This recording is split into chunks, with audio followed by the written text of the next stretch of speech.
welcome to today's Pick a Beach Thing reading.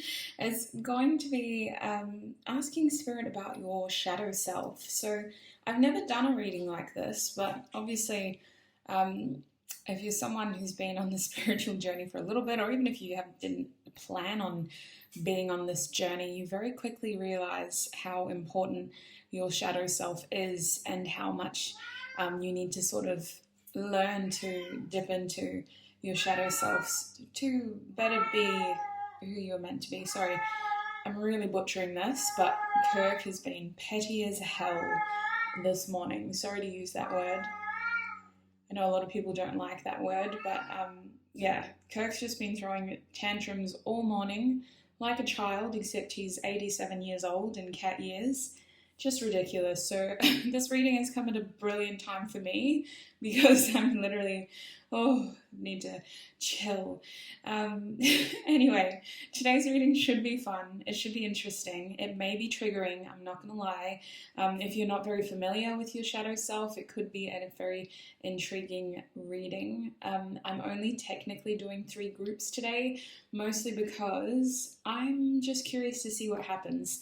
I know I normally do 4 groups if I'm doing a general reading, but this is the first time I've done this reading style before, and so I just want to see what we get in each of the 3 groups, and we'll go from there. Like if I think I need to do another reading in the future like this, I will absolutely, and I'll make adjustments where required. So 3 groups, we're asking Spirit, what does your shadow self want you to know? What is your shadow's personality trying to bring to your attention? So for those of you who aren't familiar with the shadow self, I talked about this briefly, but I was interrupted by Kirk. Your shadow self is the opposite of your light attributes. Where your light might have compassion and kindness and love for all, your shadow self has boundaries and gets frustrated, and at times maybe it's anger, or maybe it's instead spite or a bit of jealousy. And these are all parts of who we are. There should be no shame in being that part of yourself, but each side has to be balanced in order to come together as one complete individual. And again, this has to, if that's your goal. If that's not your goal, then live your best life. You don't have to do anything. But the idea of your shadow self is it balances out your light and vice versa. These are traits of your personality that maybe you were taught to be ashamed of when you were younger because they didn't fit the mold of being a good person. It's a part of the spiritual journey, though, is just learning to love and accept all qualities of who you are, even if it's not the prettiest quote, it's still who you are, and it's still a part of you that deserves to be cherished and loved. So we're going to look into your shadow personality, what it's trying to tell you, and maybe we'll get some attributes out. It might be a little bit reedy here. Spirit might call us out and highlight some of our shadow attributes for us, but we're mostly going to be focusing on what your shadow attributes are trying to tell you. So 3 groups today. Sorry about the lengthy intro. My mind was just ready to film, and then got interrupted by Kirk again. 3 groups today. Group 1, you guys are the coral piece over here, this beautiful piece of coral. There's so many of it around Cairns. It's just very, very beautiful. Very dry though. It's usually got a bit of colour on it. This is a obviously dead piece of coral that washed up on the beach. So that's group 1. Group 2, you guys have the beach quartz stone that was found by the beach. These rocks really stand out on these beaches because the beach stones are usually like a very dark, almost bluish grey colour. So these quartz stones just stand out and they shine so brightly in the sun. So that's group 2. And group 3, you guys have this shell. This shell's made a few appearances on this channel, so you may be familiar with it. You may notice it from other videos. This beautiful shell will be group 3's shell. It has that little crack on it as well.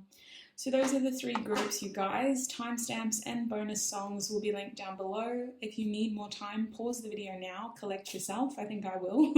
I think I'm going to burn some sage after this and just cleanse the energy. When you're ready, scroll down below, click on your timestamp and join me in your reading.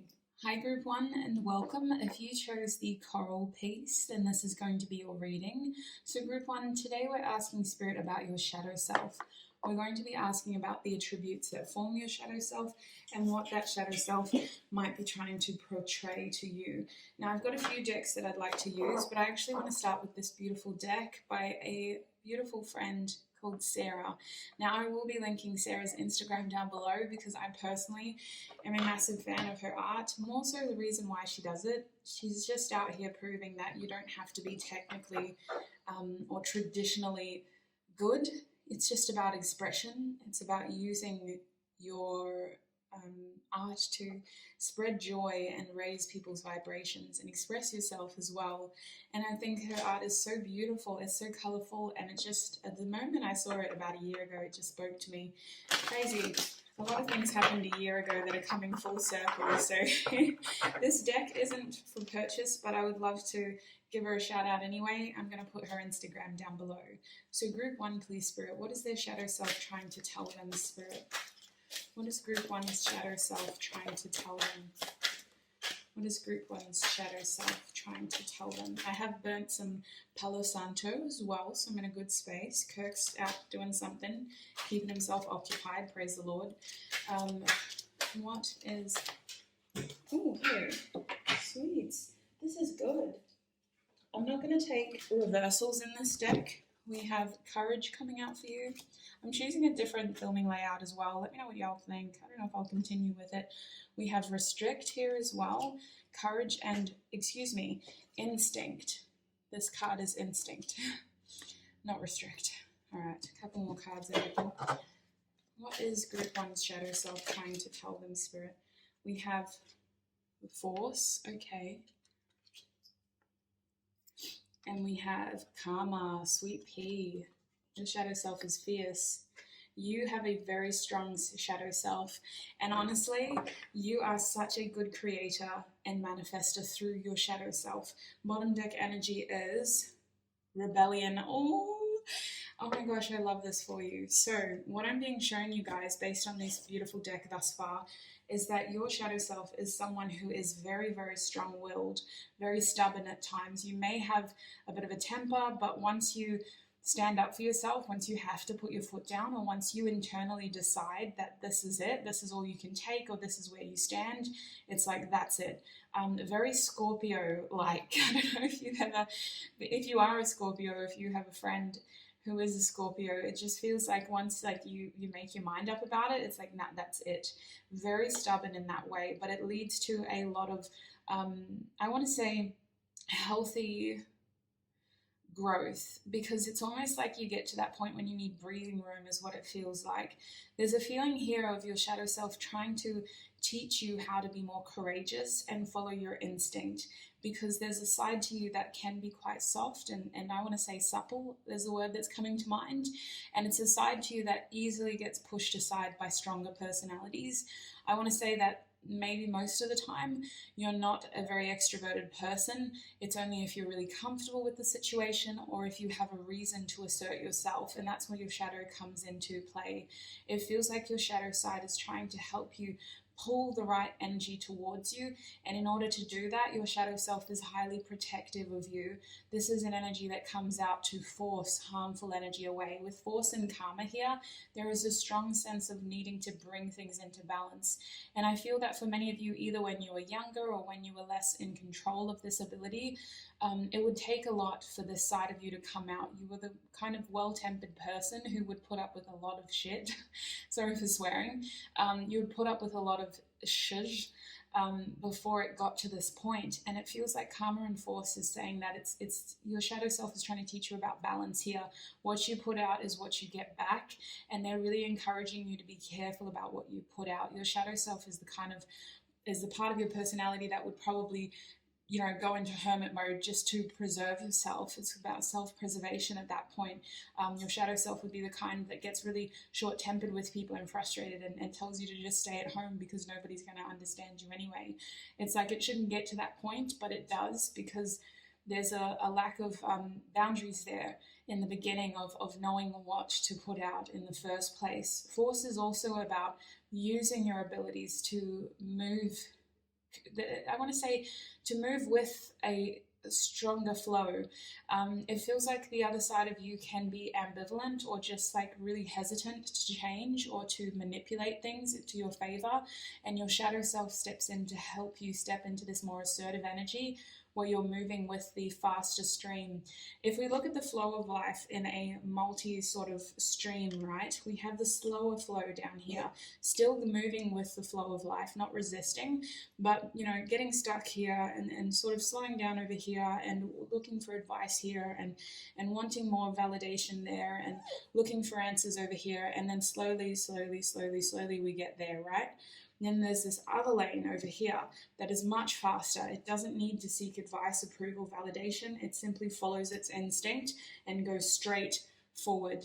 And that is what your shadow self does. And I think that sometimes this part of you has been shamed to think that it's impulsive and that it doesn't work out, so why would you even bother doing that again, and you could have hurt yourself and you could have hurt other people, and what were you thinking?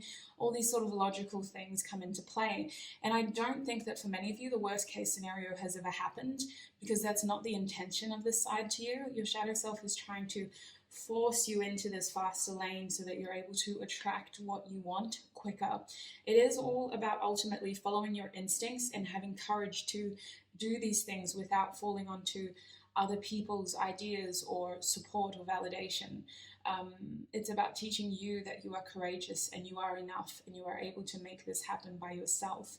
Rebellion is interesting too. There's this strong sense of kind of following the beat of your own drum here when you're in this energy, going solo and ghosting people and not answering calls, screening people's calls and text messages, choosing really sneaky modes of staying in the loop, you know, like turning off your active status and spending the whole day on Instagram, not feeling guilty for it because, you know, you just don't want to answer those people on that day. You just don't have the capacity. That's the thing, is that I think at one point in your life or for a little bit there, it's going to be a feeling of shame or guilt, these qualities, but it's about self-preservation, and your shadow self pulls this side out when you simply don't have the capacity to continue to be this compassionate, giving, kind-natured person who's constantly in touch with everyone around you. Rebellion, though, coming back to that, there's a strong feeling here of you just needing to figure out where this energy or how this energy is useful. And I think some of you have already figured that out. I think some of you have already clued in on the fact that there's a part of you that is untamed, so to speak. There's a part of you that needs to stand up for itself and wants to fight for things and wants to have a loud voice. It's not a part of you that you want to inhabit all of the time, because I don't think that all of you are extroverts, but it is a part of you that wants to be heard. And that is what this rebellion card is talking about too, standing out against the crowd. So let's get some more hints. What is Group 1's shadow self trying to tell them, Spirit? They want you to have more fun. Your shadow self leads to a lot of fun. I want to say that it's recklessness is coming to mind. Maybe a parent told you that these attributes would lead to recklessness, but it's actually leading you towards the things that you enjoy. Your shadow self might be quite childish, might not really think about the repercussions, and this isn't a bad thing. Again, I use childish in the sense of they're not thinking about the repercussions, sort of just acting based on instinct, based on what feels good. Enthusiasm is interesting too. Your shadow self has a lot of passion, you guys. That's what came through immediately with courage, instinct, force, and karma, as well as rebellion. Your shadow self has a lot of passion, and this passion is trying to guide you towards something. Now, because each of you may be on varied sort of degrees of developing this side to you, if you spend more time in your shadow energy, understanding it and working with it rather than against it, you will learn to be able to cultivate it and somewhat control it.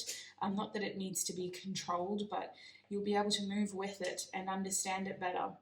And I think that you'll learn that these qualities do link in with a passion or some sort of healthy outlet, something that not, again, doesn't dim that energy, but helps you sort of work with it. There's an energy here of using your shadow self to find a passion that you're really good at with enthusiasm, something that you enjoy doing.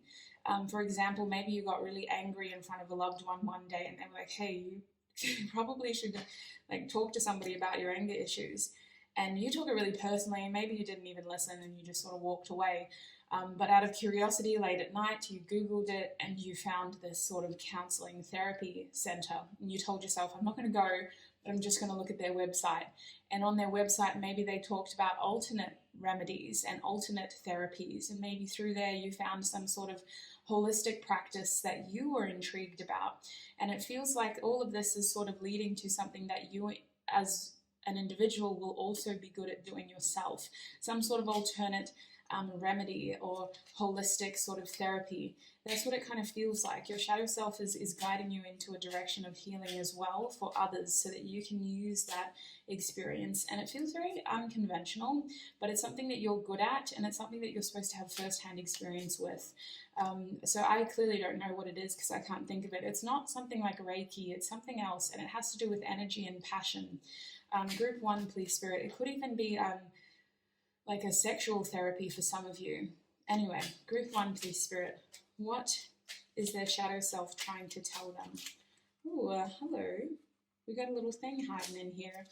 Clarity. Interesting. Your shadow self comes out to help you see clearly. There's a strong feeling here of you being very powerful, and you're able to manifest and create a lot. But there's also a feeling here of being lost in a current, like we were talking about. Remember that slower lane there, Group 1? And it feels like your shadow self is trying to bring you the clarity here, especially under force. There's a strong feeling of going with the flow and moving with a force here of your own, not letting other people dissuade you or I want to say groom you is what it feels like. It feels like your light attributes lead you to feeling groomed in other people's image. Like people sort of want you to do this and want you to do that and tell you to wear this and tell you to act like that. And before you know it, you're not at all who you see yourself to be. I don't know if you've ever had that uncanny realization. I have, where you kind of look in the mirror one day and you don't recognize yourself. I feel like that's what your light attribute has the potential of doing if it weren't for your shadow attribute's ability to sort of stop you dead in your tracks and force you to turn around and see things for what they are. That's what it kind of feels like here. What about karma, Spirit? What is Group 1's shadow self trying to tell them right now with karma? Pleasure, sweet pea. I knew that you had something to do with sex. Now listen, this is technically a video that's meant for 18 plus people. I don't age restrict my videos because personally I don't believe in prohibition, but I do believe in safely. Obviously I have a responsibility as a creator. I've got to be wary of the fact that you could be 14 years old right now and watching this. Now I do want to put a disclaimer out. We're going to be talking about sex here. With karma and pleasure, Group 1, your shadow self is trying to teach you that parts of you, you don't need to feel ashamed for your impulses. You don't need to feel ashamed for parts of your body. It's about embracing every part of you, knowing that that is who you are, and not letting people shame you for feeling this way. There's a strong feeling here of a past experience that around your pleasure, around maybe sex, or the way you see your body, the way that you see yourself in a pleasurable way being tainted. And it's like this experience really changed you or made you feel very sort of shy. It could have been multiple experiences. It could have been bullying over, while you were developing as a young person.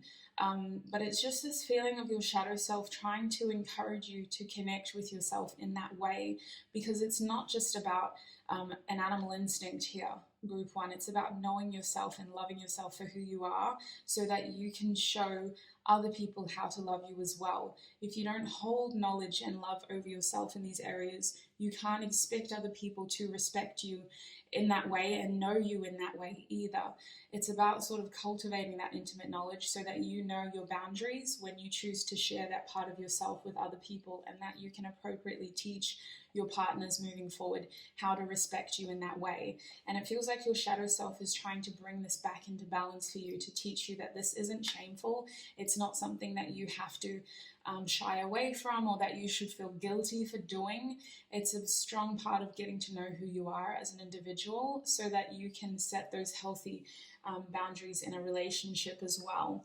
So bottom deck energy here is acceptance. We're being shown that your shadow self is really trying to help you accept the parts of you that potentially were shamed by others. This is a passionate side to you, a very courageous side to you, a little bit rebellious here, but the rebellious is more of you carving your own image and going against the mold that other people expect you to sit in. It's like people have typecasted you as this quiet, friendly person next door, right? And all of a sudden, you start to wear more color and you start to want to cut your hair a certain way, you want to grow it a certain length, or you want to shave it all off, or you start to do things that doesn't fit this mold. And I feel like people started to call you out on it, or people started to say, like, this isn't you, what are you doing, who do you think you are? Or maybe it was just a general fear of being judged in that way. Your shadow self is someone who is a part of you that tries to help you see clearly so that you can move faster towards the things that you want, who tries to help you balance out the sides to you that you feel shame from. And that also is a part of you that falls back on a strong instinct of childish pleasure in a good way. It's not about overthinking this through the eyes of others. It's about following what you feel is the best decision for you, what is going to raise your vibration, what is going to make you feel good about yourself. And it takes a lot of courage to do this. I feel like your shadow self ultimately is trying to enhance your experience in life because you've become quite sheltered. Your light self is very mindful of other people and other people's energies, and your shadow self encourages you to simply think for yourself. So let's see what tarot has to say as well. Can we start over here? Can we get a tarot card for this? Oh my days. Yeah, okay. This isn't going to apply to all of you, but the card they're showing me is the Three of Swords. So what they're saying over here is that there could have been a painful experience in the past. It could have been in a relationship. It could have been someone that you had feelings for. And it just felt like you weren't seen or understood by this person when it came to your pleasure. Now, they're also saying that a previous relationship could have left you with a lot of pain that you're still healing to this day. There's a feeling of bringing things into alignment here, and it feels like this is something that was overthought to the point where it has caused prolonged pain, even though the physical wound may have healed. This is something that you know about yourself, and you're very aware of it. For some of you, you constantly remind yourself of this in a positive way of, just be easy on yourself today. It's not your fault. You're still doing a lot better than you could be. And there's this really strong sense of nurturing here and trying to expand. There's something that you're curious about when it comes to your body. And I feel like some of you have Googled this, or maybe you've asked friends or family about this. It is a part of you that, I think there's a part of your body, group one, that you don't really feel comfortable with showing a lot of people, even partners. It's something that you think about when you're getting to know someone, or when you're fantasizing about your dream person. It's kind of like, could I share that part of myself with them? I don't know. It's going to be different for each and every one of you. I'm seeing a stomach, but I'm also seeing moles and freckles. So I don't know. It's just something, a part of your body here that you're afraid of sharing. But there's an idea of expanding your mind here with the Three of Swords. Your shadow attributes encourage you to expand your mind.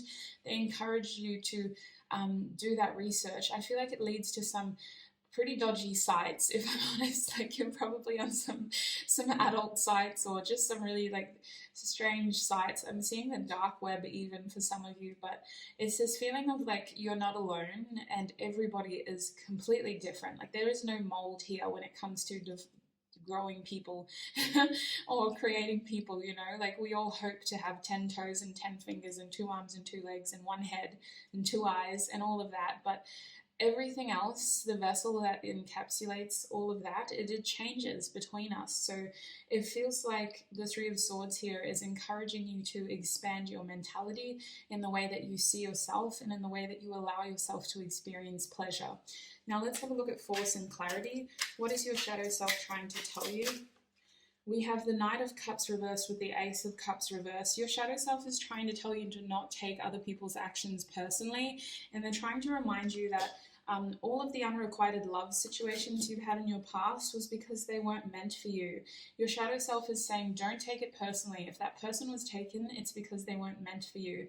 There's a strong feeling here of your shadow self being a boss, you guys, very assertive, very quick-tongued, and it feels like this version of yourself is just they're not worth crying over. Don't shed another tear for that asshole or for that person who doesn't recognize how special you are. Your shadow self helps you see things for what they are. And I feel like this leads to a lot of failed crushes, is what I want to say. Like, you seem to be attracted to a certain type, but your shadow self sort of pushes you another way, and it's a little bit unconventional for some, or it just doesn't fit the mold of what you think society wants you to like. It feels like your shadow self just helps you overcome rejection when it comes to love as well, like an unrequited love situation, all the could have, would have, should have. Your shadow self helps you look at things as just keep moving forward. If it's meant for us, it's going to find us, in a very assertive way too, where your light self might be more sort of meditative and reflective and want to sort of think about it and heal it with mindfulness. Your shadow self is more like, forget about it, let's just keep going. Let's look at instinct and enthusiasm. Group 1, what is your shadow self trying to tell you? We have the 5 of Pentacles with the 7 of Wands and the 10 of Swords here. So what these cards are telling me is that your shadow self helps you overcome fears of rejection and abandonment quite quickly through, I want to say, this sort of untamable youthful energy where you like to sort of do things impulsively or an instinct. It's an attempt to protect and preserve what little confidence or I want to say, it's not really confidence. It's meant to preserve and protect you in a way where you're not overthinking it. You're not worried about what other people are going to say or what they're going to do or what the repercussions are, because I feel like this behavior hasn't ever led to super risky things, you know? It's just led to more experiences.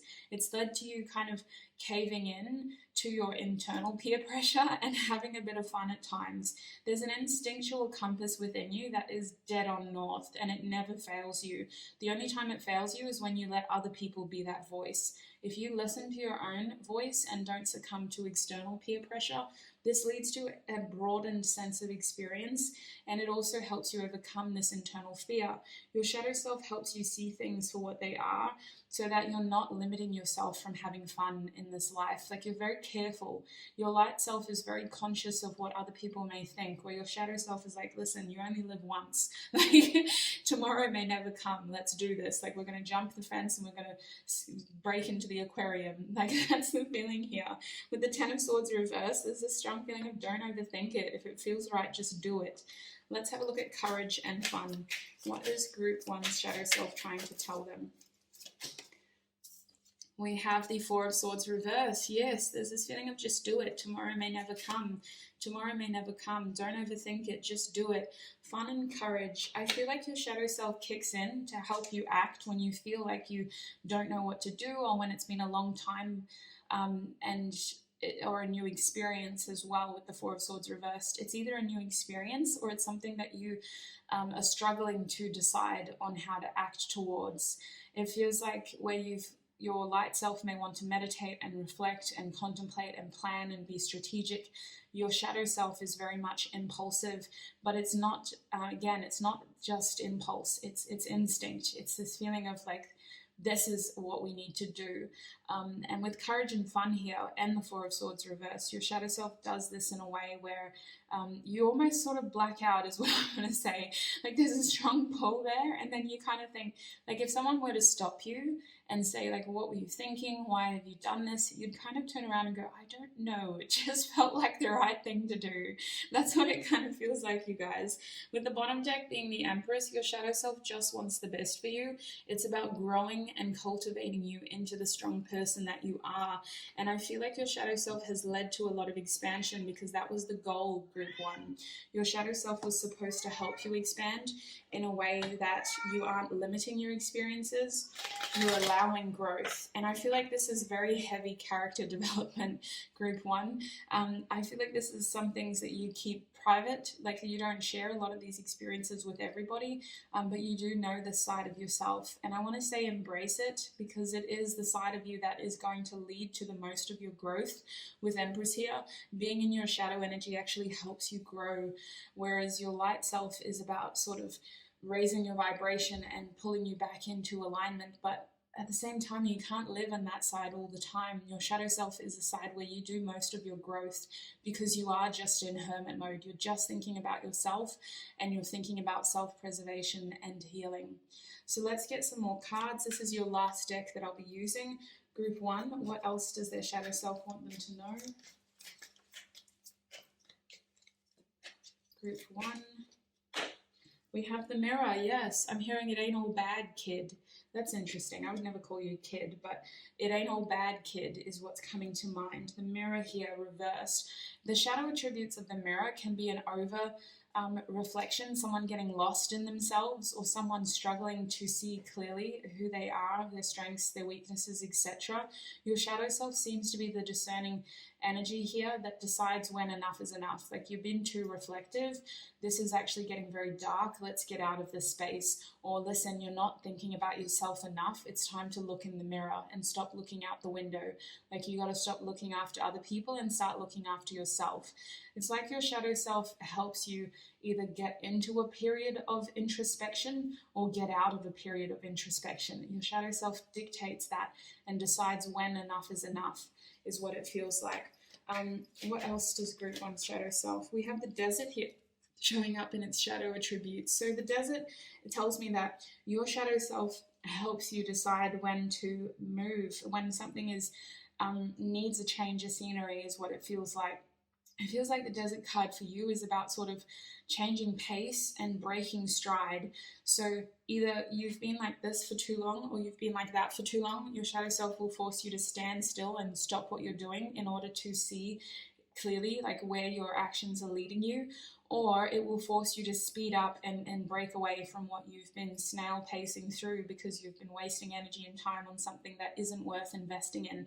It's like your shadow self helps you break out of extreme conditions here that are harmful to you in some way, because either you're moving too fast or you're not moving fast enough, or you're investing energy in the wrong ways, in the wrong places, and towards things that aren't going to be self-fulfilling. Your shadow self is very protective over you in the sense of it's all about you here. It's not about other people in your shadow. What else does Group 1's shadow self help them with?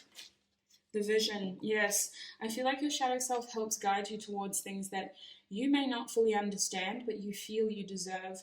Your shadow self helps see things from like a broader perspective. If you can look at this, in the internal, very inner circle of this card, we have the mountain. And the mountain is about success. Very, very, very, very, very important or well-deserved longevity kind of success. It feels like your shadow self helps you sort of cultivate this energy of like, you may not know where you're going, but your instincts are dead on and they've never failed you. And it's all about a bigger picture here. There's a strong feeling of wisdom gained through these experiences, but there's also just a strong sense of being in the present. And that is why you never seem to fail, because you're never too far in the past or the future. You're simply living presently, actively in this moment.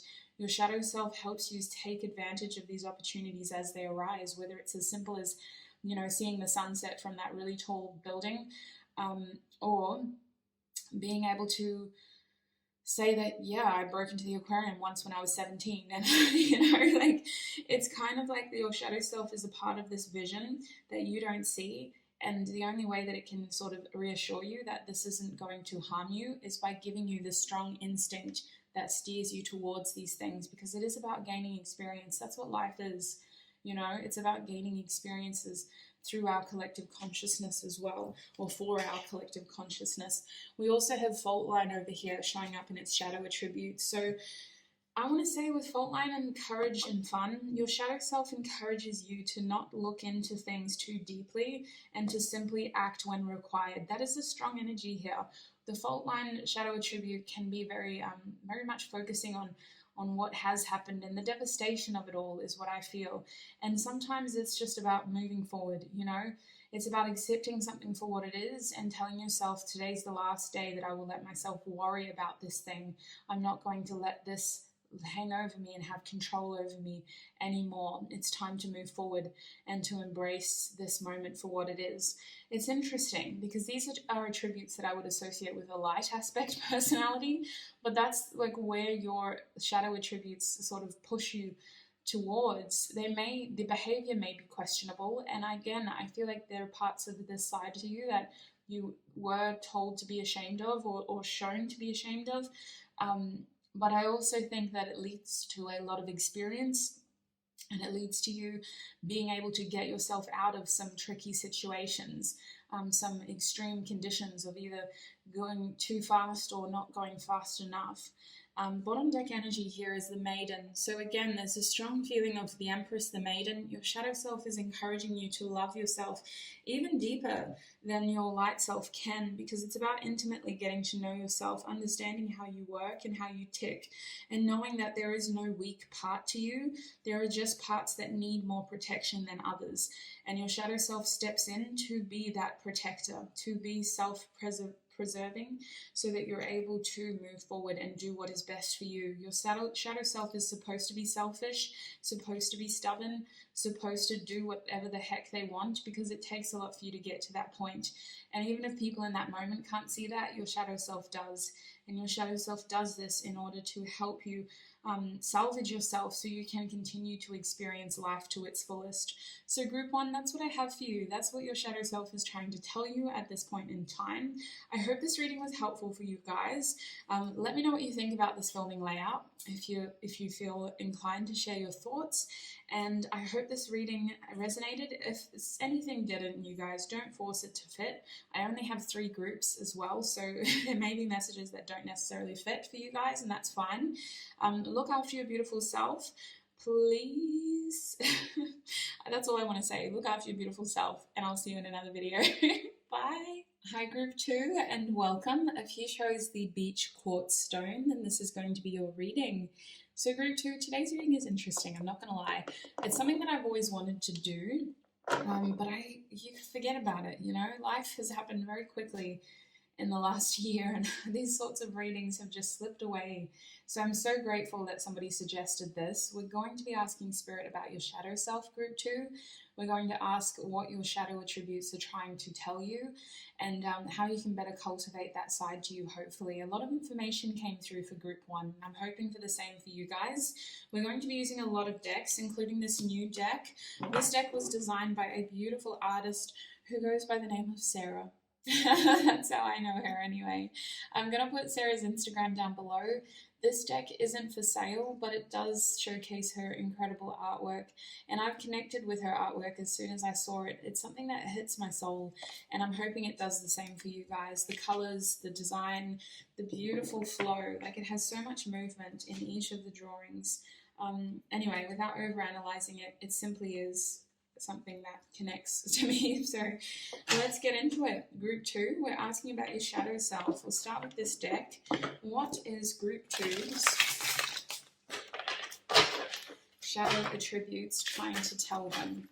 What is group 2's shadow attributes trying to tell them, Spirit? What is group 2's shadow attributes trying to tell them? Whoopsie daisy. Ooh, zealous. You know what? I don't remember what that word means.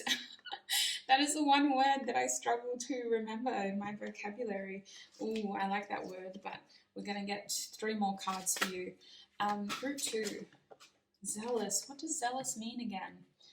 Zealous. Is that someone who's like overzealous? Is someone who's like overly keen? We have evolution. Interesting. Can I get 2 more cards for group 2, please, Spirit? What is their shadow self trying to tell them? Group 2, what is their shadow self trying to tell them? Oh, we have loving. Look at the 2 figures in this drawing. Oh, so beautiful. I haven't seen all these cards yet. I just shuffled them last night and pulled a few for myself, and then shuffled them and got them ready for today's reading. Oh, they're so beautiful. All right, 1 more card for group 2, please, Spirit.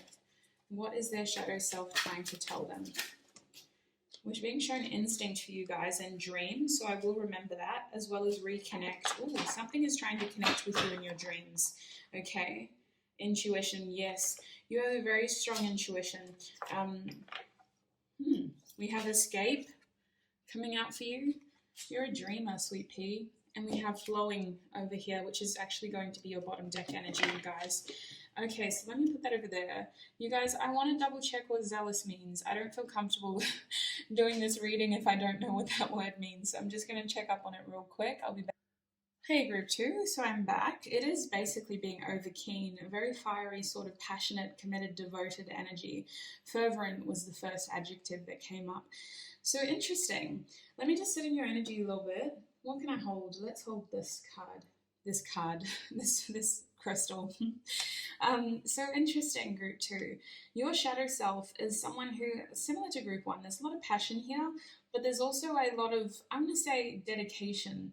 Where group one's energy was sort of more about gaining courage and gaining a sense of, um, I want to say, self in their shadow attributes, or at least solidifying a sense of self, you are someone who gets lost in your sense of self. Your shadow self is more about kind of escaping. Between escape, loving, evolution, and zealous, there's a strong energy here of being able to overcome your situation through your shadow's abilities of mapping it out for you. And that is essentially what I'm getting here, is that your shadow self kind of helps you look at this for a fantastical fantasy almost, and that's what seems to help guide you through your challenges. I hope I'm giving it justice, because what it feels like is that there's a strong sort of Neptunian Plutonic energy here, a lot of watery sort of undercurrents of fantasies and daydreams and intuitive abilities that sometimes leave you feeling very confused, or it's more of like a feeling of getting lost in oneself. Like your shadow self is someone who's very dreamy, and where your light self may have this dreaming ability as well, your shadow self seems to get lost in these dreams, lost in these daydreams, lost in these fantasies. Your shadow self seems to be incredibly intuitive and able to tap into realities that have not grounded its pure energy, you guys. It's the ability to pick up on things that don't mirror what we see. And this is something that I have experienced, but you seem to constantly be in that vibration. You tap into alternate realities through energetic vibrations. It's this feeling of like you're always in a daydream. Your shadow self is always kind of there, and there's a real sense of like pulling what you want from that daydream and making it your reality as well. It's what they're calling flowing, which is why that's your bottom deck energy. Flowing for you seems to be like getting into this Neptunian sort of flow of creation through explicit daydreaming and fantasizing about what you want your life to be. And this side to you seems to be protecting you as well, because it is a way of escaping your reality. And maybe when you were younger, some of you, listen, not all of you, but it was a way of escaping some really cruel things or some horrible things that you were seeing. And so your shadow self does this out of protection as well. But it mostly is something that helps you grow with evolution here. It's about pulling what you want from this fantasy world into your reality. There is also a strong feeling here of connecting to your more loving space. I don't know if your more dominant light personality struggles to connect with others, but your shadow self seems to be very connected to others. Your shadow self, regardless of being empathetic, it's more of like a strong, you're in this beautiful flowy state of dreaming, and you just kind of feel people's energy. It's beyond sort of empathizing. It's literally you feel their energy, you feel who they are, and it helps you sort of genuinely connect with people if they're also in that flow state. It helps you pick up on who people are, and it helps you see people for what they are as well. You can choose to see the good or the bad in everyone when you're in this state, group two. It's incredible. You know what it reminds me of? Those movies like Where the Wild Things Are and Bridge to Terabithia, you know, where they like kind of show you two realities. And one of them, the kids are with like these monsters and they're living their best life. And then the other, there's these grown-ups who like don't see them at all. That's what it feels like for you guys.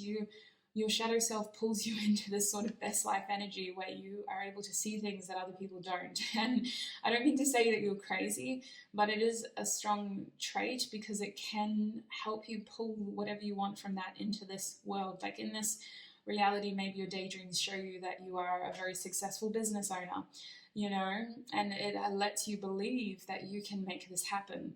Whereas other people might look at that concept and go, oh my gosh, that's a lot of work. Nah, no, I don't have the energy.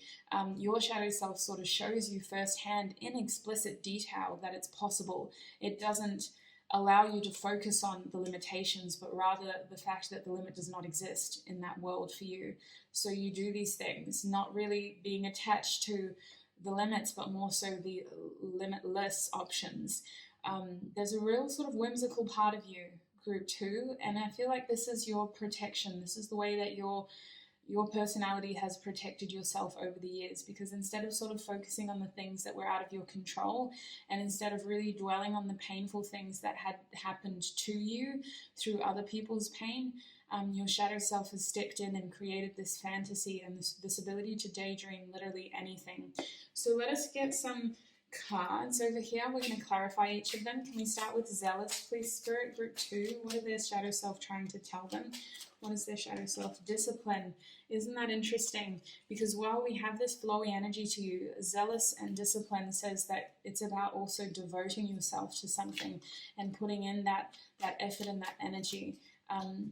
Being disciplined towards the things that you want as well.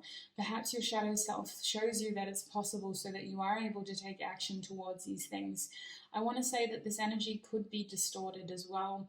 It could become very distracting, and it could be very hard to discern from what is real and what isn't, especially if you've got I want to say like mental health concerns on the top of it. I could see it being a very frustrating experience and very difficult experience, because your heart you can't really discern what's real and what isn't. We're being shown love, but it hasn't technically come out, so I'm going to have to keep shuffling. Let me just flip these over. Group, excuse me. I saw something else. Group 2, please, Spirit. Oh, my days. What does their shadow self want them to know? These cards. We have confidence coming out for you now under evolution. Beautiful. I'm just going to get them all out, and then we'll talk about them from this deck. We have tenderness coming out. That did show itself to me before. And look, it's under loving as well. What else? We have balance coming out. So this deck has shown us a lot more, which I'm grateful for. We have gentleness at the bottom deck energy here.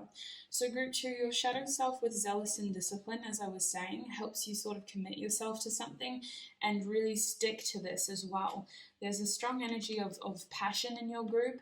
But the passion wanes with the Neptunian influence. I feel like your shadow self helps you sort of get excited about something.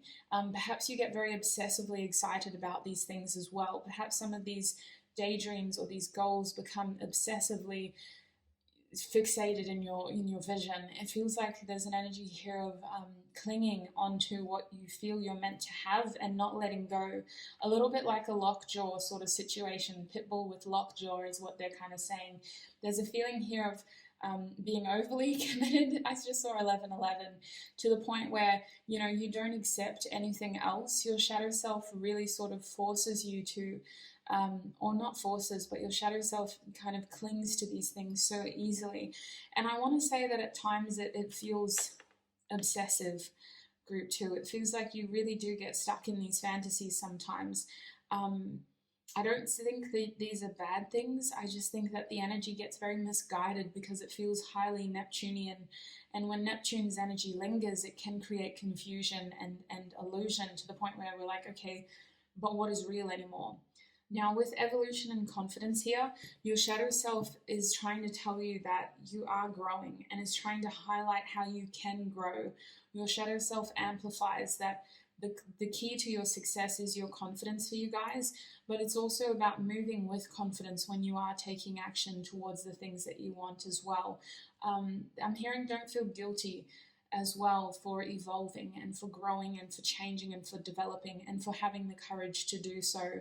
Perhaps you've been in situations where you kind of were a part of a group and you all agreed to do this and you did it individually, and maybe you developed at a different pace. And there was a feeling of guilt there over who you might be leaving behind or who might be outgrowing you or just growing into different paths. There's a feeling here of having confidence in the way that you are evolving and the way that you have developed as well, owning your past in the sense of it doesn't define you, but it is a part of who you are, and you shouldn't feel ashamed about who you are and where you've come from.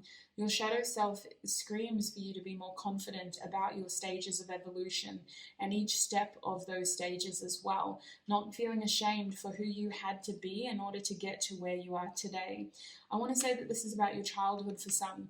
Maybe, you've outgrown a situation, and there is a feeling here of people not accepting. Like, maybe this is what I'm getting. When you were younger, you were a part of a different demographic, and with age, you may have gotten a bit of success, or your skills or your talents may have led to you sort of changing social status. And there's a feeling of like you feel almost guilted or shamed by where you have come from.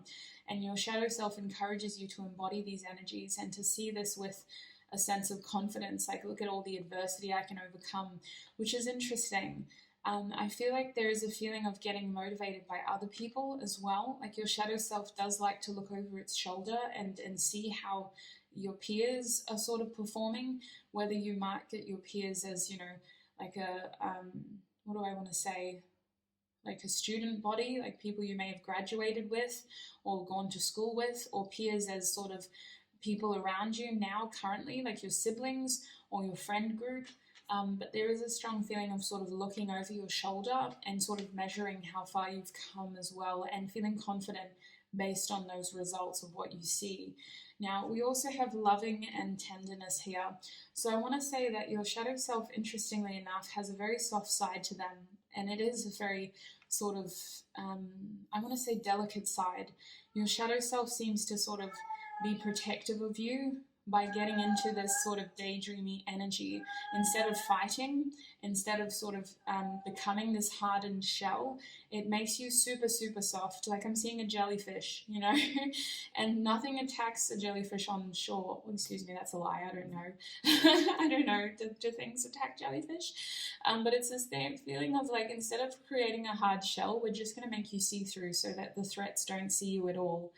And that is what this daydreaming does to you. It does sort of pull you out of your world, but it also shows you that, some arguments aren't worth, fighting, or some battles aren't worth fighting, and let's just focus on self instead. I want to say that there's a lot of love in this side of you. There's a really soft feeling to your shadow side, and it feels like, honestly, it feels like it's hard to describe, because part of me just wants to wrap you up in wool, literally, and just protect you, because your shadow self, that's its way of protecting you, is just making you very, very soft and see-through, so that the threat sort of doesn't see you. And I want to say that this side to you may in turn sort of be, how do I word this? Because it's like we can see straight through you. Maybe this side struggles to sort of connect and open up to other people, but your shadow self is the side that's trying to remind you that the ones who are worthy of your love won't make it difficult for you to be loved, if that makes sense. They're not the people who are going to make you want to change, and who aren't going to constantly trigger that jellyfish energy. They're going to be the ones who are patient enough to understand why that happens, and why you seem to sort of mirror instead of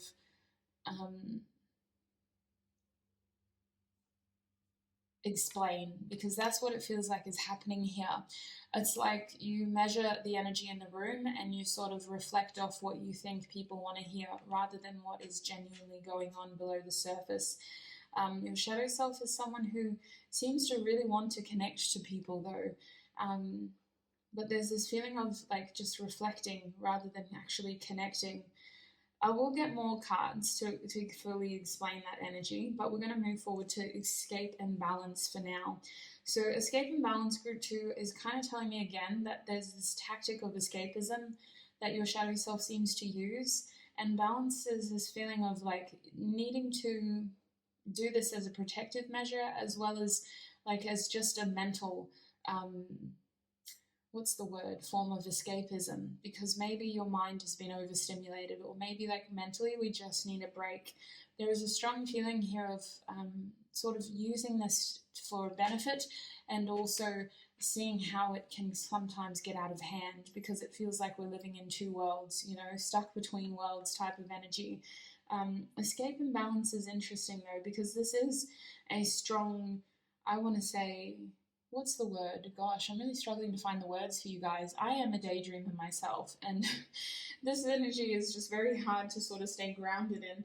I wish I got an amethyst crystal or something, but it feels like it's it's supposed to be an incredible strength, and it's about sort of balancing this gift to dream so that you're not completely losing yourself, but you are able to pull those parts in to what you want in your present, if that makes sense. It's like you imagine these things and then they can come into real life, then they can happen as you see them, basically.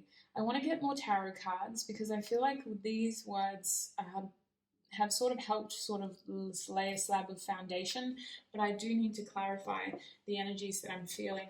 There's a lot going on here, but the Neptunian influence just seems to be really distorting my ability to see what is actually happening, which is a true reflection of this attribute, if I'm honest.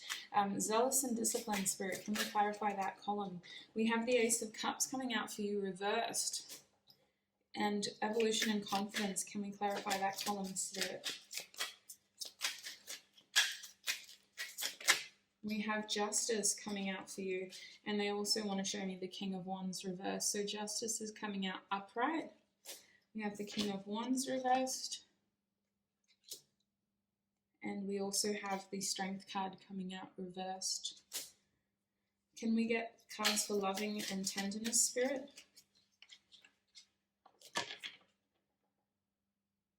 Yeah.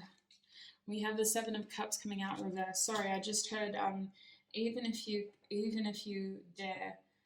Even if you dare. There's a strange feeling here of like you are worthy. Because I don't know, either for some of you, you haven't had many relationships, or the relationships that you have been really lackluster. Have you kind of been with someone and found yourself fantasizing about somebody else? Because that's what seems to be happening here. It's either that you haven't found the person that you've been dreaming about, and I don't think like you guys have been dreaming about like Brad Pitt or anything. You're dreaming about just a regular person, and yet you don't seem to be able to find them. Your daydreams seem to be linking you to someone in particular, and it creates a very sort of I want to say disappointing streak in your reality, because you know what you want, you just haven't been able to find them in this material world. It feels like you very clearly know who your person is going to be based on your daydreams. And maybe this person doesn't even have a face, group 2, just like this card. Maybe, when you dream about them or when you daydream about them, they don't have a face. But it feels like you just know their energy so well and you know who they are. And this has led to you sort of holding off and not wanting to date because you know who your person is supposed to be. Can I get a card for escape and balance? Please, Spirit. And I feel like this is frustrating because I think people want to date you. I think maybe even family wants to see you happy with people, but you're just at the point where like if it's not them, like it's not going to be anyone type of energy. We have the Nine of Swords coming out for you upright as well for this column, escape and balance, and your bottom deck energy is the Nine of Wands. So excuse me, that was the Nine of Swords. This is the Nine of Wands. So if we start over here, group 2, the Ace of Cups under zealous and discipline is telling me that your shadow self helps you kind of stick to your own lane. And this was something that came through for group 1. It's common that our shadow self does this or helps us do this. Excuse me. But with the Ace of Cups reversed, there's this feeling of like, oh my gosh, I'm going to have to get a drink of water. I don't know where that's come from. Self in the sense of, listen, the word that's coming to mind is unrequited, which is interesting because I don't necessarily get that logically, but intuitively that seems to be coming to mind. Unrequited love, determined. You get very obsessive, is what Zealous was telling me. There's this energy of like locking onto something. And with unrequited love here, perhaps it's about sort of doing things regardless of what other people think or want you to do, or regardless of what people would expect. I don't know, the Ace of Cups is more about self love, if I'm honest. It's about like just sort of taking that cup back and potentially accepting a level of rejection in order to do so. Like, sorry, I'm going to have to take this back, or sorry, it didn't work out. I guess I'll just take my cup back with me. And it's interesting because you seem to get lockjaw in these moments. Like, your way of coping with rejection seems to be to latch onto something else, or seems to be to get obsessively sort of fervent and zealous about something else. Maybe it's your way of sort of coping with this lack of sort of reciprocity, because I get that it's really hard for people to emotionally connect with you. You seem to have such a rich inner world, group 2. You literally, like, people like J.K. Rowling, they would thrive in the mind of yourself, and I wouldn't be surprised if her energy is very similar to yours. This dreaming ability just creates such a rich inner world of escapism, and you just never run out of things to do. I feel like you like spending time alone. I feel like you like getting into this energy. I feel like you live well in this energy. It's just sort of your routines and your responsibilities that keeps you sort of grounded. But otherwise, there's this rich inner world that sort of is your way of dealing with these things. Now, confidence and evolution is being clarified by Justice, King of Wands, and the Strength card reversed. So there is this feeling here of overcoming, a feeling of self-defeat, really understanding that you are evolving and gaining confidence over each leg of the journey. Your shadow self helps bring things into balance when they feel like they were unfairly stowed upon you. Like when a situation feels like it's happening to you rather than for you, your shadow self sort of pipes up and allows you to move forward with confidence. It's interesting though, because it feels like this kind of happens in a way where you have to put some sort of stopper up. Like, it feels like you have to put a barrier up with the King of Wands reversed. Normally the King of Wands is about attracting. In the reverse, it's almost like you're repelling. Like, this is how your shadow self sort of protects you and helps you. It repels energy. And literally this sword is quite protective and defensive as well. It's this feeling of repelling and guarding you, protecting you as you evolve. And with strength reversed, it's when you aren't feeling your strongest. It's when you feel like you're lacking courage, or that you're lacking ability. It's when you feel sort of disheartened, or like things aren't working out the way that you want them to. It's this idea that you're able to dip into this energy in order to create boundaries and blocks for you, like a shield, or like a force field even, because it's not something that you hold up in front of you, it's something that goes around you and it deflects and protects you, type of energy. Your shadow self seems to be trying to encourage you to pull your energy back so that you can focus on your own evolution here, because it does feel like you are generally a soft soul. Group 2, your shadow self is very soft. It keeps coming through. And so it doesn't really have an attack. It's more of like a defense. That's your energy. You don't really, like a jellyfish, you know, the venom in its tentacles is its way of defending itself. It can't really attack. It's like, if something gets too close to me and I don't like it, I'm just going to sting them. That's the kind of energy here, you know? Like, if this were a zombie apocalypse and we all had weapons, you would be the one with the long pointy stick. And it'd be like, I don't have a gun, I don't have a flamethrower, but if it gets too close to me, I'm just going to poke it. Like, that's the energy. Very, very soft. And there's no sort of energy of attack here. It's all about defending. When your shadow self comes into play, it's because you require defense. Now, over here with loving and tenderness and the Seven of Cups reversed, your shadow self is trying to encourage you again to see things for what they truly are. But I feel like with your beautiful, rich inner world, it's coming back into that idea that you do know things that don't seem to match up. Like, you seem to be connected to alternate timelines. You seem to tap into energy that is yet to materialize. You may be able to daydream and fantasize and have visions of things that haven't even happened yet, because they're just possibilities and scenarios based on energy that is manifesting around us. And this can be wonderful and powerful, but it can also be very dissociative. I feel like this leads to you just sort of getting wrapped up and lost at times, group 2. And I think that this is both a positive and sometimes a bit of a harmful thing, because it does mean that it's difficult for certain people to get close to you. You know this though. I feel like you use this ability selectively because you don't want certain people to get too close to you, group 2. I think that you do have a strong, like, if you want to do it, you do it type of energy. You know this about yourself. You seem to willingly daydream and fantasize. And I do think that you've already dreamt of your romantic partner as well, the person who you feel you're supposed to spend most of your lifetime with. I think that many of you have had that opportunity too, where someone was sort of showing interest in you, or maybe you had gone into another relationship and you were accidentally, or maybe not accidentally, but you'd started fantasizing about somebody else instead. It feels like you connect with someone in your dream state, and they very clearly sort of identify themselves to you. You seem to know this energy well, and you seem to know when you don't have it as well. So your shadow self seems to connect you to a very, very, very deep internal, I want to say, ability that I can't clearly explain very well, but it does tap into all different sort of timelines and frequencies that are yet to manifest and materialize. And the sad part about this that I have to highlight is that we all have free will. And someone's free will means that some of those frequencies may never materialize. Some of those energetic feelings may never ground, because someone's free will may stop them from happening. But you still pick up on these things, and that's where it can sometimes get a little bit confusing, because your energy is tapping into something that may never happen. Even though the energy is there, that person's actions may choose to never make that their reality.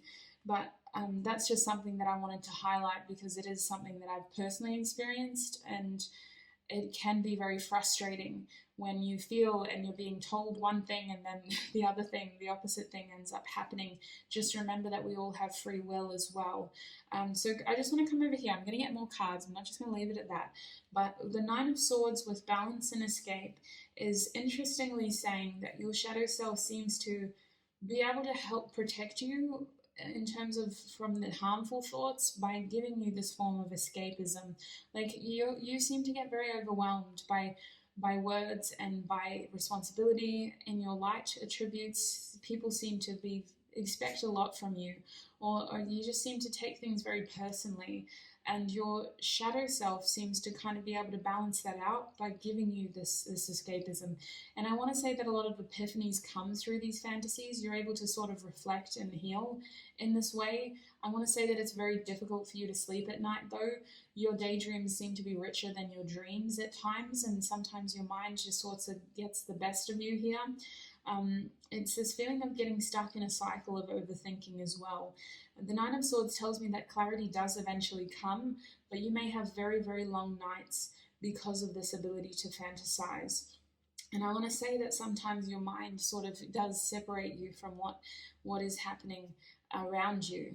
And kind of this is the way that it does protect you. I feel like I'm just repeating myself now, so we're going to keep going.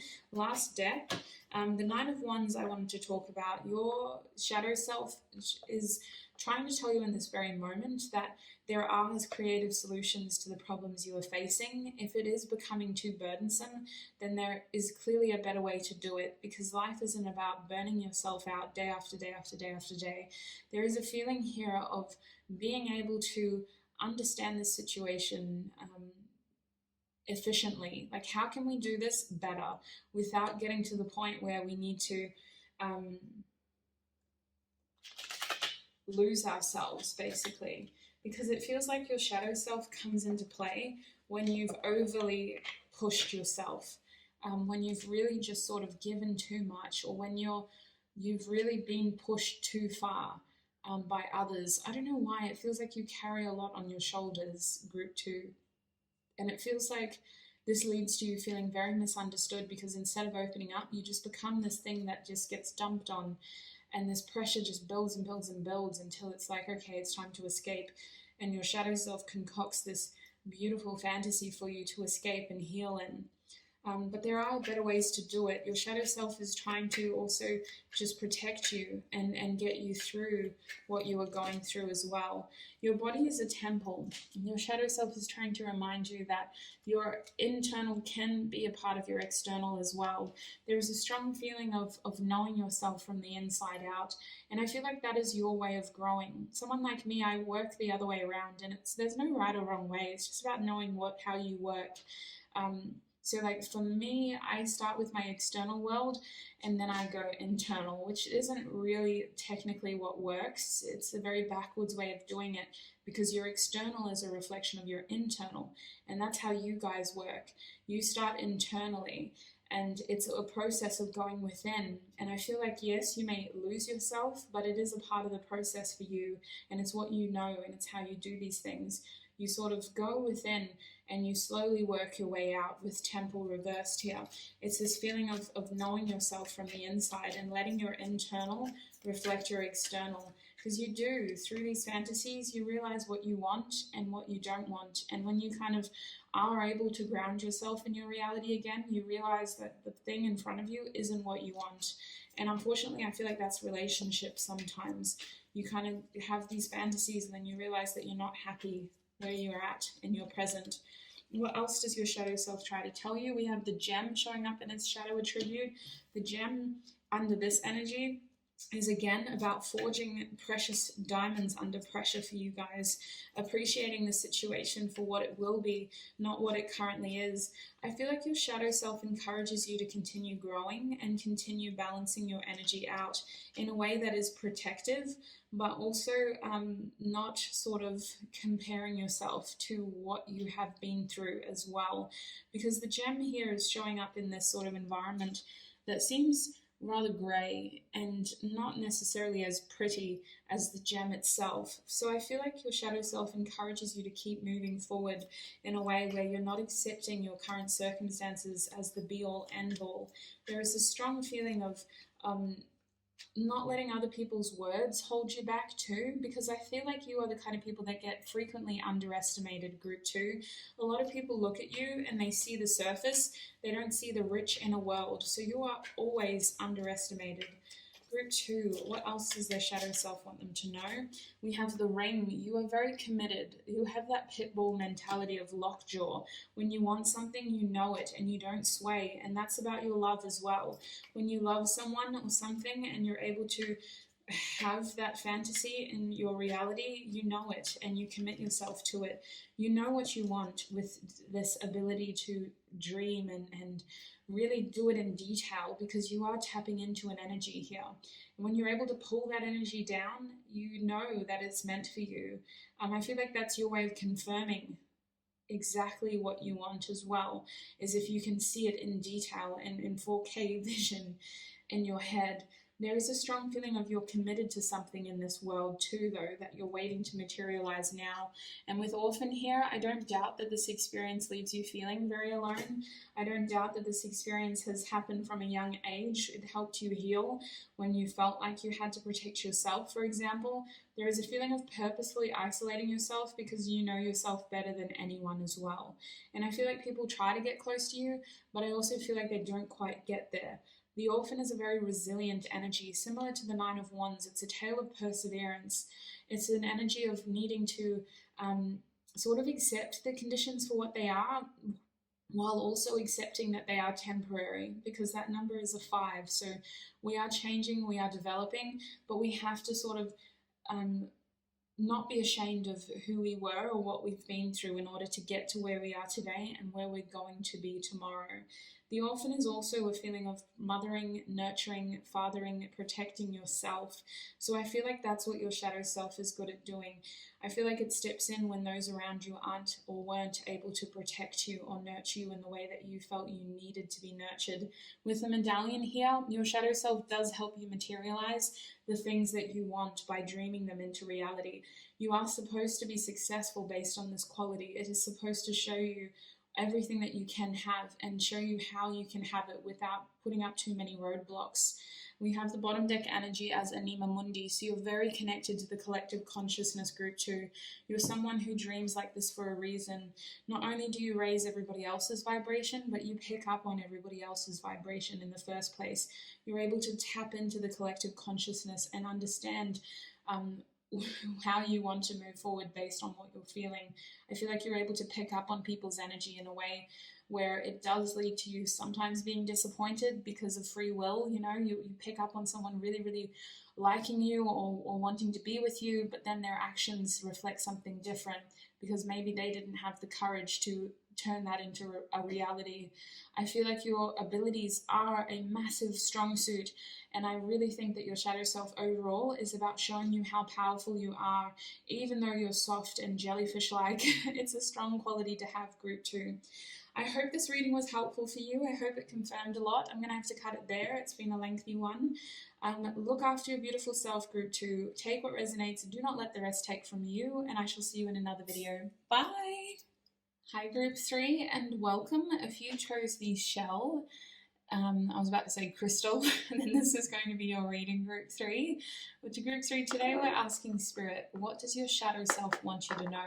We're going to be asking about your shadow self's attributes, and we're going to be getting messages from your shadow self as well, in the sense of what is this aspect of your identity trying to help you understand about yourself. Now, group 1 and 2's reading was very different from each other, so I am curious to know what comes out for you.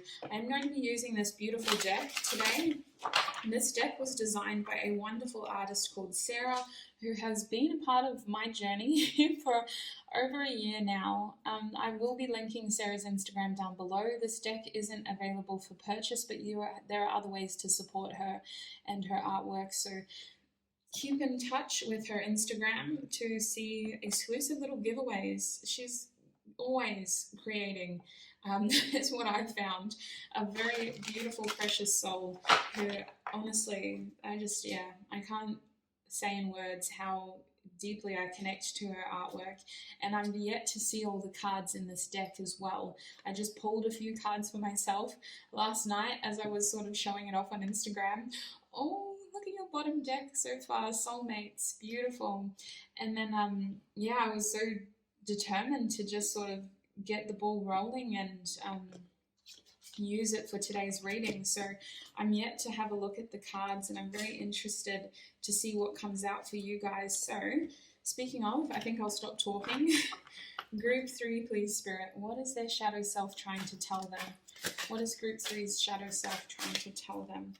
We have opulence. Ooh, you got a queen as your shadow self, or a king, could be either or. Opulence, love it. That makes me think of RuPaul's Drag Race. One of the opulence, who was it? One of the queens struggled to say that word. Group 3, please, Spirit. What is their shadow self trying to tell them? I've got to better my posture. I'm going to try to sit upright, like with a straight back. My posture is terrible. What is group 3's shadow self trying to tell them, Spirit? What is group 3's shadow self trying to tell them?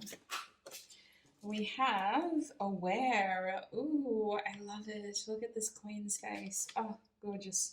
Why is everyone a queen today? I don't know. Let's just roll with it. Group 3.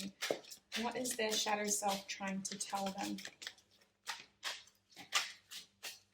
What is group 3's shadow self trying to tell them? We have Karma. This came out for another group. I think it might have been group 1. One more card. What is group 3's? We have Progress. You're interesting. You're very connected to your shadow self. You guys, you come into this energy frequently. I want to say group 3, your shadow self is an energy that you're very comfortable in. I'm not getting any detection of weakness, shame, or guilt here. Group 1's feeling had a bit of shame. Group 2's reading had a level of sort of not being able to express how they feel, which was leading to them dwelling in their shadow energy unintentionally, whereas you guys seem to sort of thrive in this energy. You seem to be very good at coming into this energy. Your bottom deck is key. Yes, I think that you see your shadow self as the key to your success at times. Your shadow self is very attached to the material world and very much aware of how it can use its material let's say, material world to get what you want. I feel like your shadow self is very, very, very connected to progressing in this life, not because these things technically matter, but because you can use these things to further your experiences, to help yourself, to help your loved ones, and to help the community. I feel like you're very, very good at using your shadow's abilities to get what you want, and it feels like you thrive in this energy. I'm not gonna lie, this is a part of you that you dip into daily, is what I want to say, or at least you do it with intention as well. Now, with key as your bottom deck energy, group 3, your shadow self is trying to show you things. Your shadow self's main prerogative at this point in your journey is to unlock your next stage to your journey.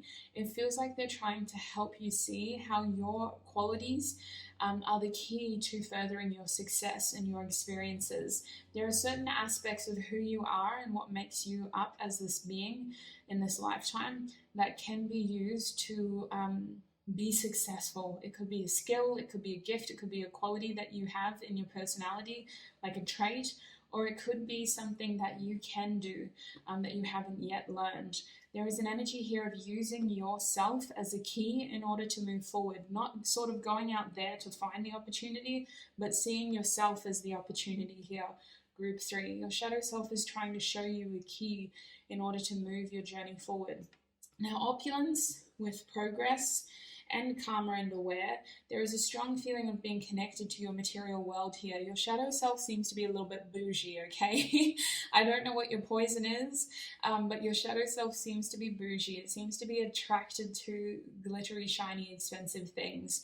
Your shadow self seems to be drawn to quality, is what it's saying. It's not about like status, it's about quality. It feels like your shadow self is very much trying to show you that it's quality over quantity, and that is a reflection of energy in general. Like, I feel like your shadow self also helps you define the people that you want in your life, because it's about quality over quantity, the quality of a person's character, rather than just being surrounded by yes people. You know, it's about you really discerning who you want and what you want, rather than how many do you want. That's what it feels like. Your shadow self is incredibly connected to your material world and is very good at judging quality. Opulence is also giving me an air of like royalty. I did pick up on this queen energy at the start of your reading. It feels like your shadow self is trying to sort of define your character based on this sort of feeling of regality. I don't know why, but it's like know your worth, stand in your worth. Your shadow self has a very strong sense of entitlement, and I feel like maybe the counterpart of your personality is more humble. So it's interesting. You step into your shadow self to sort of remind yourself of your worth and remind yourself of your origins. And for some of you, you do have, you know, links to a queen or a king from a distant sort of country, but it feels like your shadow self reminds you that you're regal, you know, reminds you of your sort of deserving nature. Yes, you're allowed to be humble, but you also deserve to be treated the way that you feel, and you are opulent. So treat yourself with opulence. That's what your shadow self sort of does, and that's the justification of it as well. Like, I can't decipher that into a cool sort of oracle Buddhist sort of analogy. That's the way that it's being described, as you're opulent, so treat yourself with opulence. Now, aware is interesting because I feel like your shadow self has this ability to bring things into your awareness, kind of like tunnel vision and peripheral vision, because I feel like when you're looking straight ahead, your shadow self sort of reminds you to look at things from the corner of your eye as well. There's a feeling here of sort of picking up on subtlety in a very sort of plutonic way. Like, it feels like your shadow self is able to discern sort of the masks, to see through things, to really dig deep and look at the subconscious energy, or get to the root of someone's psyche, to understand a situation for what it truly is rather than what is manifesting on the surface. There is a strong energy of your shadow self being incredibly intuitive and aware. Like, in the way that, see how this person only has one eye, technically, you see things that other people don't. You pick up on things that other people don't. Your shadow self is very aware of things that are very plain for you to see, but I feel like other people miss it. It's interesting that this is coming through. Your shadow self at this point in time as well, group 3, is trying to help you see something very clearly. I feel like you are aware of it. Your shadow self helps bring things into the scope of your awareness, because I think that your light self is highly ambitious and maybe gets carried away with the little things, whereas or the bigger things even, whereas your shadow self helps you see things that are lurking underneath, that makes you think of things that maybe you had glossed over because you were so keen and excited about something else. Your shadow self feels incredibly poised, somewhat passive is what I want to say. This is a strong Queen of Swords energy, someone who sort of sits in their power, like the High Priestess, and just sort of knows these things. Doesn't have to prove themselves, doesn't have to project anything. They just know, and they are. And other people feel that and know that about them as well. That's what your shadow self comes across as, a very aware, very respected energy who's very much determined to maintain that status as well. Like, it's not about proving these things to anybody else. It's about maintaining that level of opulence for self and reminding you that you have these qualities. It's not about, well, let's buy this for somebody else. It's like, well, no. Like, you've worked hard.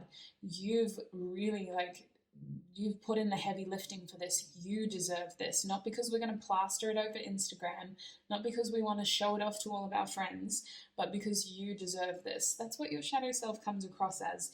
Now with karma here, your shadow self has this energy of bringing things into balance. Like, I feel like your light self seems to get carried away with things, is the energy that I'm getting. Your shadow self seems to get sort of very up here, the energy is very high at times, and you seem to be quite ambitious. Like, you seem to be someone who likes to think big, and your shadow self kind of helps things kind of ground in a way where we're looking at things from the con side as well. Like, it's good to be optimistic, but you do also have to look at reality. And your shadow self is very grounded in that way. It's kind of down here going, what about a lawyer? What about the fees and charges? What about the fine print? What are the terms and conditions? What are the lock-in contract terms of use? Basically, your shadow self is very much controlled and very grounded, and it has this ability to kind of pull you back down to earth and remind you of these things, because I feel like you do have this, your light self is humble but a very hard worker, and there's this feeling of for the highest good of all with you in your light attributes, whereas your shadow self is like, sweets, you have to put yourself first. Calm down. If you burn out, how are you going to be able to help anybody type of energy? With progress here, your shadow self is very much focused on you progressing and not burning out. It feels like it's about you sort of taking time out to appreciate each milestone as well. Your shadow self seems to be like a very maternal or even paternal. It's not even maternal.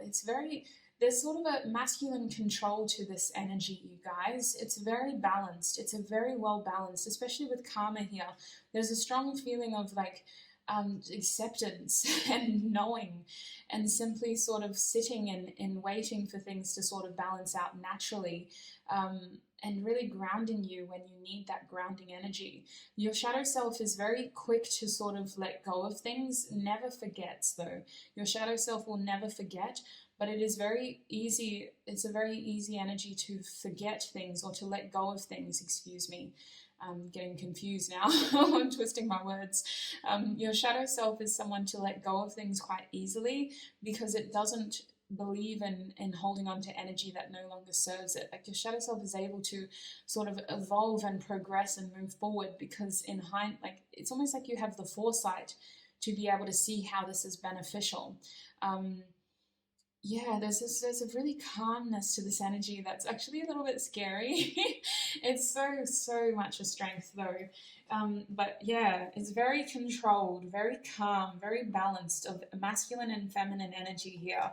You know you're powerful when you're in this energy. You know how you deserve to be treated, and you know that you are moving forward. You know that karma will find its way. Whoever harms you, you don't need to lift a finger. Karma's got your back. Karma's your cousin. And she's got like 7-inch nails. Like that's what it feels like. Group 3, please, Spirit. What is their shadow self trying to tell them? Joy, sensitivity. Sensitivity I'm going to put under aware.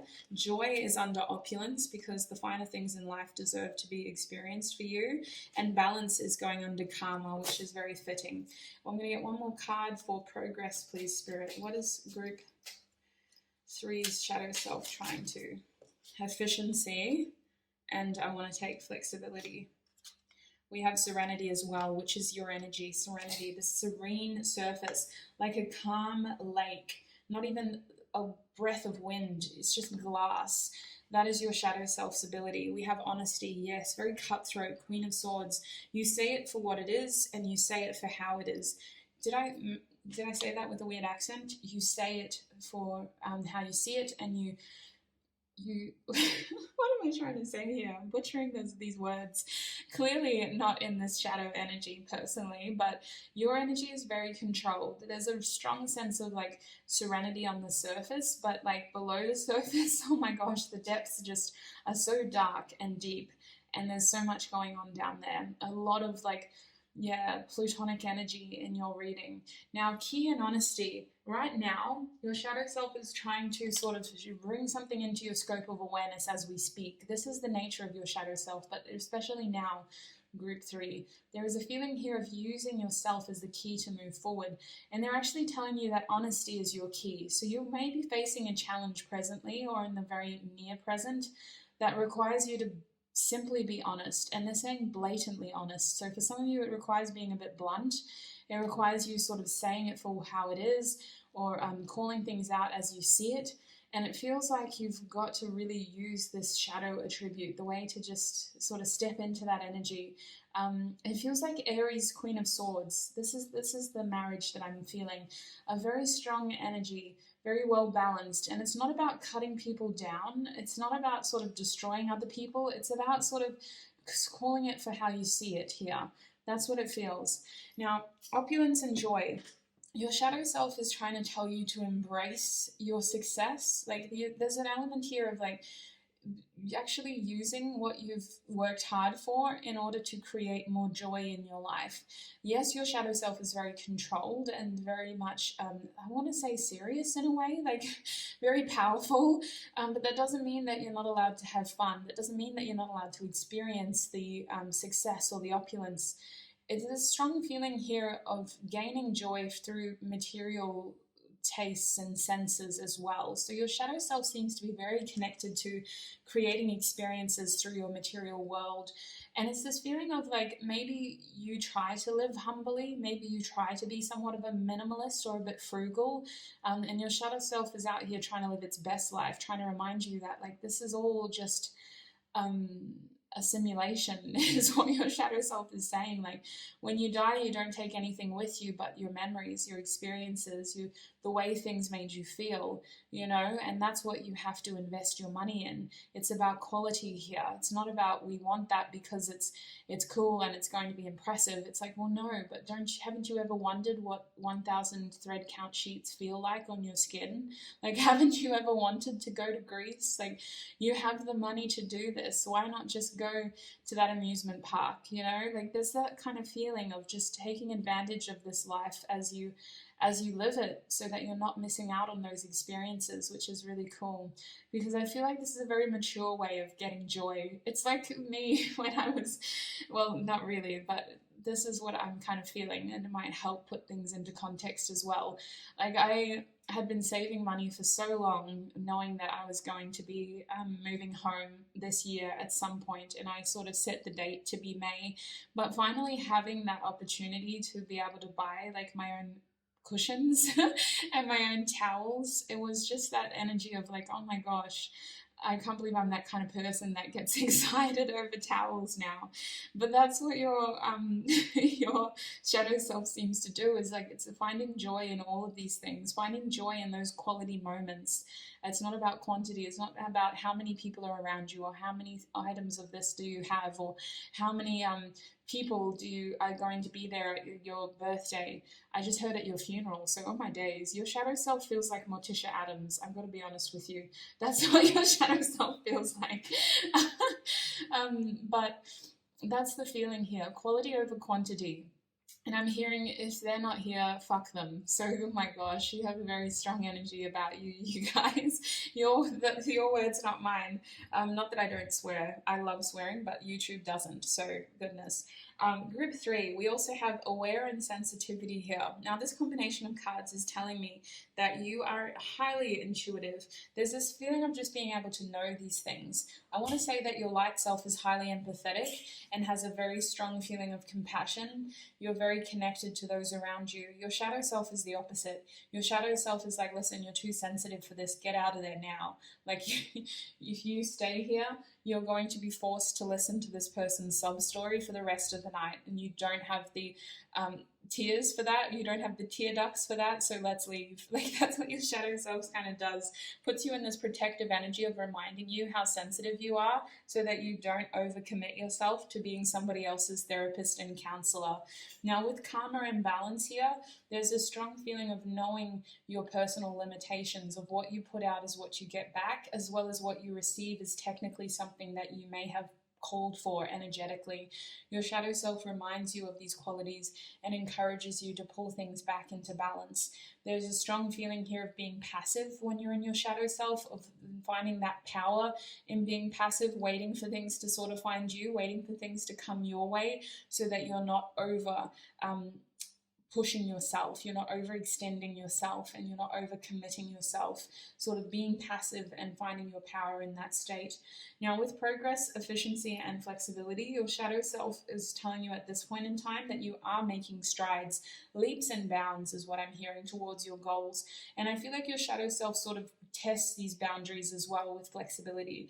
Your shadow self reminds you of your ability to move mutably. You may have mutable placements in your big 3. We're looking at Gemini.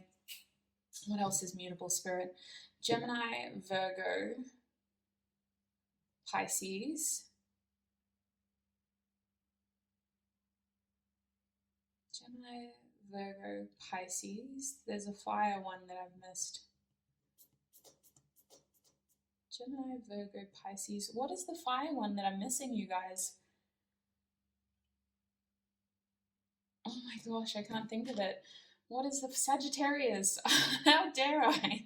Sagittarius. You may have Gemini, Virgo, Sagittarius, or Pisces as your big 3 signs, but there's a strong feeling of testing your boundaries here and knowing that, like, you know, what you think or what you want may not be what you need. Your shadow self keeps this level of flexibility by reminding you that the path forward may differ to the vision that you had mentally planned for yourself. There's a lot of power in your shadow attributes. I know I keep saying this, but there's this feeling of like your shadow self helping you get there efficiently rather than in the way that you had hoped for. So I feel like, you know, like maybe you planned something big and you told yourself like this is going to be a 100-person event and like I want chicken and seafood as like the dish options, and there's going to be catering and there's going to be a live band and there's also going to be like an MC, and I don't know what kind of event this is, but it's turning into something quite lavish and extravagant, and somebody's going to be hiring out, you know, tables and chairs and gazebos and sort of outdoor furniture, and it's going to look amazing. And then on the day it starts raining, you know, and all of a sudden the band can't come because their instruments aren't covered. So you have to improvise. Your shadow self is able to do this. Your shadow self is very good at improvising and working under pressure so that you're still able to pull this off in an unconventional but flexible way is what it feels. Now let's get some tarot because I've been talking a lot about these first 2 decks. Group 3, please, Spirit. What is their shadow self trying to tell them? Empress, you're not even a queen, Group 3, you're an empress. Excuse me, you have an empire apparently. Your shadow self is encouraging you to grow by creating a strong sense of a strong connection to your material surroundings. That's strong Taurus energy, you guys. We also have the 6 of Pentacles going under aware and sensitivity. Anything else for karma and balance, Spirit? We have the Queen of Cups. Yes, I was waiting for her to come out. This is a lot of intuitive psychic energy here. Group 3. What else? We have the Fool under the 8 of Cups. Yes, your shadow self helps you let go of things, people, places that no longer serve you. Your shadow self is ruthless, Group 3. This is someone who will cut the head off something that stands in your way. But at the same time, they don't have to, because karma will, you know? Like, oof, just brutal. Bottom deck energy is the Ace of Pentacles. So your overall shadow self right now is guiding you to a new long-term opportunity. This is something that has the ability to be a very fixed part of your life. It feels like it could be pertaining towards a relationship, work, or your health. It could be family, it could be a new child, but I don't think so. It's either work, health, or a relationship, and it feels like it has the ability to be very long-term and successful. Now, at this point in time, with the Empress energy under opulence and joy, there is a feeling of mothering and nurturing something. Your shadow self is encouraging you to take some sort of leap into something new here that could lead to a lot of expansion. It's about embracing the path that you've already created for yourself, because you have already created this through your past actions. It's about embracing this new experience and understanding that you deserve it and you are worthy of it. The Empress here is saying that you've expanded and you require an empire now. There may be something coming into your life that needs your attention, and your shadow self is preparing you to be able to nurture this. I feel like your shadow self is wanting you to sort of get familiar with the more opulent lifestyle, because it's about sort of feigning confidence before it happens kind of energy. When I used to work in sales, they used to sort of tell us that you should dress as the person you want to be rather than the person that you are. So like, if you want to attract that big high value customer, like, you got to dress like them. And one of the guys that I knew, he did that. He would always come in suits, and it was just sort of business casual dress code, but he'd always be wearing suits and like these beautiful leather black shoes. And always, like, I don't know how he afforded it on a salesman's budget, because we weren't really making a lot of money in the beginning, but it was crazy. And I think, you know, I wouldn't be surprised if he ended up making it up into the bigger sort of operations managers, because people were very impressed by that idea that he had and by the way that he embodied that advice as well. So that's what I feel here with the Empress, opulence and joy. Your shadow self at this point in time, Group 3, is really encouraging you to dip a toe into the lifestyle that you want, and to start sort of attracting that by actually buying into that lifestyle in small but meaningful ways, because again, it's not about quantity, it's about quality for you, and you deserve only the best. Now, with the Six of Pentacles reversed with sensitivity and aware, I'm feeling here, Group 3, that there is a feeling here of pulling yourself back. Your shadow self reminds you of when you've overgiven, when you've been overly charitable, because your kind light attribute seems to be that you're very compassionate, you're very empathetic, you're very psychic, you're very connected to people, you have a very loving energy that people lean on, and you may have the ability to be everybody's therapist but nobody's friend, you know? Your shadow self reminds you to pull your energy back and to pull your time back. It sort of brings things into awareness when you've starting to feel overburdened, or when you start to feel like you're taking on too much responsibility here with the Six of Pentacles reversed. It's reminding you that your time is valuable, and you need to be careful about where you choose to invest your time and your energy and resources. Now, with karma, balance, and the Queen of Cups, there is a strong feeling of intuition here and psychic awareness. The Queen of Cups is a compassionate soul, but they're highly in tune with the flow of life. And I feel like with you, this combination of cards is really just highlighting the fact that you don't seem to do a lot of the heavy lifting when it comes to karmic justice. Karma does it for you. There's a strong feeling of like pulling your energy back into your power so that life can balance things out for you. Like, I feel like you don't have to get revenge, because you're very aware of how these things balance out, and it does happen eventually type of energy here. I just want to talk about the Fool card, progress, efficiency, and flexibility as well. This is confirming that you do have a new beginning coming very soon, Group 3. And I feel like your shadow self is preparing you to step into this with minimal baggage. So in order to do this, you may be finding yourself distancing yourself from people or sort of starting to get rid of things that no longer serve you. You're really into this quality over quantity energy of sort of evaluating your circumstances and culling these things that don't serve a purpose in your life anymore, so that you can be ready for this new beginning. I feel like you are the kind of person that potentially reinvents themselves throughout their lifetime. Maybe you have grown a lot and you've become many different people in your lifetime, but ultimately you're being prepared to do that again, is what they're showing me. So this is the last deck that I want to use for you guys. For your reading, we're going to ask in closing, what else does Group 3's shadow self want them to know? Yeah, you're breaking out of a box very soon. It's about changing perspective and allowing yourself to see bigger, think bigger. You may have already been tested. You may have already been through some sort of change that helped you break out of your circumstances to some degree. A relationship could have broken down in this process, or you might have lost something as well, because they're preparing for you to gain something new. And in order to do that, you have to break out of this confinement, this limitations. The crone, you were very, very wise. The crone is misunderstood character. The crone has a maternal energy, but the crone can also appear crazy because of the visions. Like, I don't know, I'm getting like the village crone type of energy. Like, people may not understand your methods, but they certainly respect your ability. And that's what it feels like, Group 3. Your shadow self is trying to encourage you to really pay attention to what you feel and what history has proven itself here, because there seems to be a pattern, and the crone is really just trying to remind you of this pattern, this behavioral pattern of yourself or people around you, really knowing this about yourself, about your sensitive nature, and when people overstep that boundary, or when you accidentally commit yourself without being aware of where your limitations lie.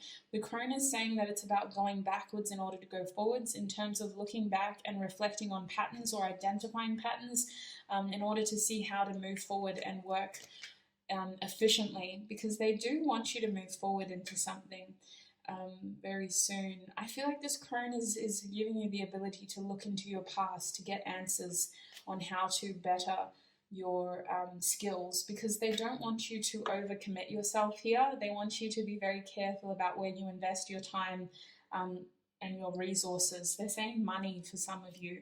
Now, balance and karma with the Queen of Cups. What does Group 3's shadow self want them to know right now?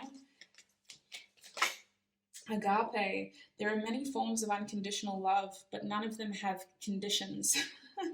Obviously. Sorry, that just made me laugh. Agape is unconditional love, and there's this feeling of like, if it's meant for you, let it go and it will come back. So I don't know, there's something coming into alignment here, something that you have a lot of feelings for, something that you feel emotionally invested in, but you have to walk away in order for this to happen. Like, look at the way that the Queen of Cups is sort of towing away, and the cup in her hand is empty. It feels like they're encouraging you to hold love for someone without holding on to someone, because karma will make it happen. Things will come back into balance. Your shadow self is reminding you that things will come back into balance here. There is going to, like attracts like, there is natural order that will be restored. There is a feeling here of you don't need to hold on to someone to love them. Unconditional love has no conditions. If you're focusing on yourself and loving yourself, then you almost have to give somebody else the opportunity to do the same as well here, is what they're implying. Let's talk about progress, efficiency, flexibility, and the Fool. Group 3, please, Spirit. What else does their shadow self want them to know right now? We're being shown the Siren. So you are attracting something towards you with speed. I'm hearing with haste. So that's interesting. They really want you to know that there's something you're pulling towards you. It's a new opportunity. It requires you to be baggageless. Like, they don't want you to carry baggage. And a lot of this felt like it was just things that we had attached ourselves to, but we're not actually emotionally attached to anymore. It feels like this is already sort of happening. We've already sort of been coaxed into this already by taking one sort of leap towards something, and it's going to lead to further growth, a reinvention of sorts. The Siren indicates that There is a strong emphasis to follow your inner calling, to follow your inner calling. And I don't think it's even your voice. I think it might be other people sort of hinting at things, and you might hear through other people of something that you want to do.